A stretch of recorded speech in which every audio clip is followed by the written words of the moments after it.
Kemba Walker scores 60 but Jimmy Butler hits game winner with .03 and Sixers win.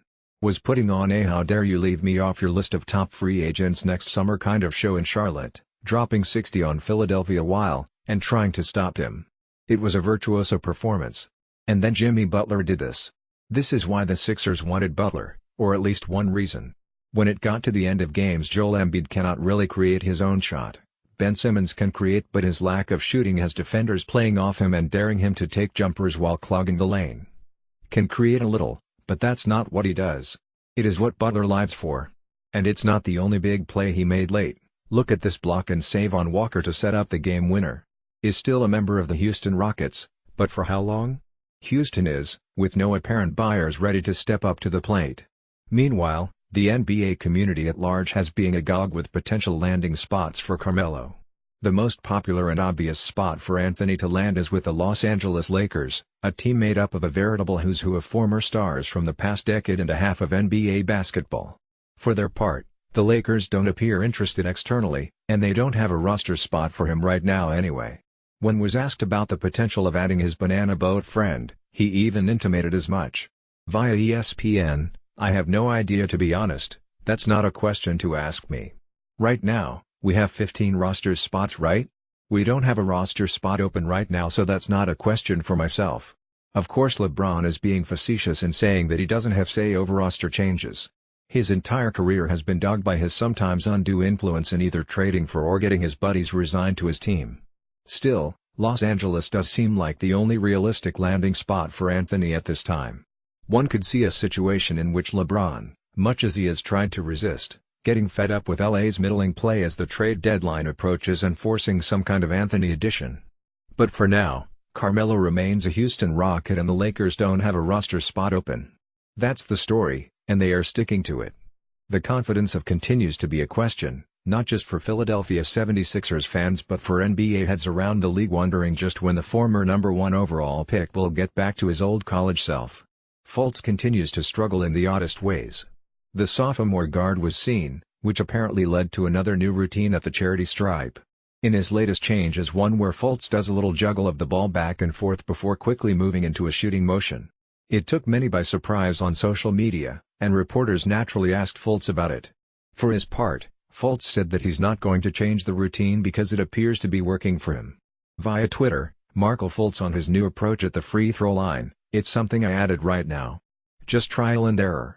It's been working nice for me, so I'm going to stick with it for now." He went 2 for 4 versus Utah. Rebounded his own miss late in the third and found Butler for a three-point play. Ian Begley, at Ian Begley: "Hey, whatever gives this kid confidence at this time is something that works. Will be away from the Golden State Warriors for a little while as he deals with what the team is calling an injured toe." Meanwhile, the dust has appeared to settle after his disagreement with Rose to a crescendo early this week, resulting in a one-game suspension for Green and questions about whether Durant might leave this offseason in free agency. Reports have been flying out of Golden State ever since, and now the leader of the team has finally made his voice known. Speaking to reporters late this week, Curry said that he was proud of how the team handled their disagreement internally, and that it would not be the thing that tore them apart. Via the, "I'm not going to let that fall apart from an incident like that. I can talk about all the different conversations that have happened, whether I've been included or not, but again, it's about how we as a team move forward. Obviously, from a personal standpoint, there are things that need to be worked through like any relationship in life. At the end of the day, they both understand that neither one of them is going to be the reason that we don't win a championship this year. I can roll with that."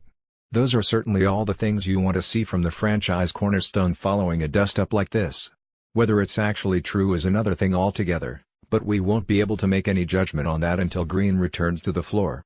Championship teams have teammates that hate each other. Scottie Pippen even. And the Warriors are so talented that I don't believe it alters their championship hopes one bit if Green and Durant continue to simmer on this the rest of the year. Kevin Durant is still on the Warriors. The Warriors are still the favorites to win the NBA championship in June. For now. The Washington Wizards are They are 5-10, have the second worst defense in the NBA, the 20th ranked defense, and get outscored by an average of 5.6 points per 100 possessions. Which is to say, that record is a pretty accurate reflection of who they are right now, but it doesn't do justice to how bad the locker room chemistry is. Add former Wizard to the chorus of voices saying it's time for a change.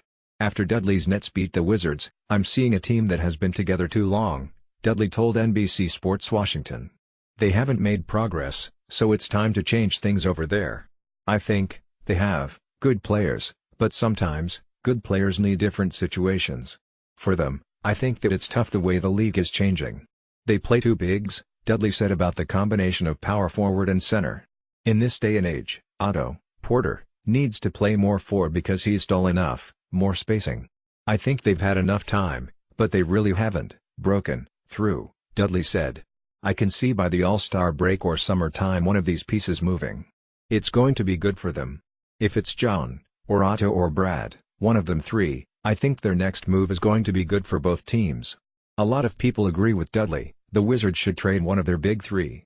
However, actually doing that would be challenging, and that's assuming GM Ernie Grunfeld wants to make a trade. What the Wizards would prefer to do is move Orr. Good luck with that.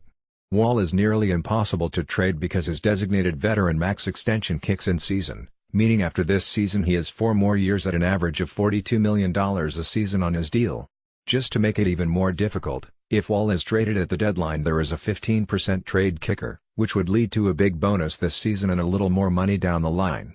Otto Porter has 2 years left on his contract after this one at $27.3 million and $28.5 million, the second year is a player option, but he will pick it up.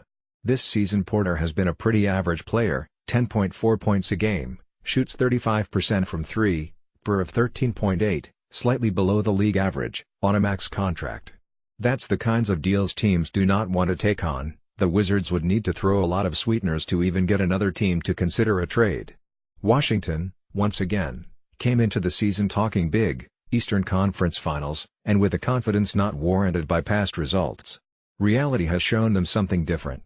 Dudley is right, it's time for a change. It was last summer, if not before that, but actually doing something may prove to be too much until next July.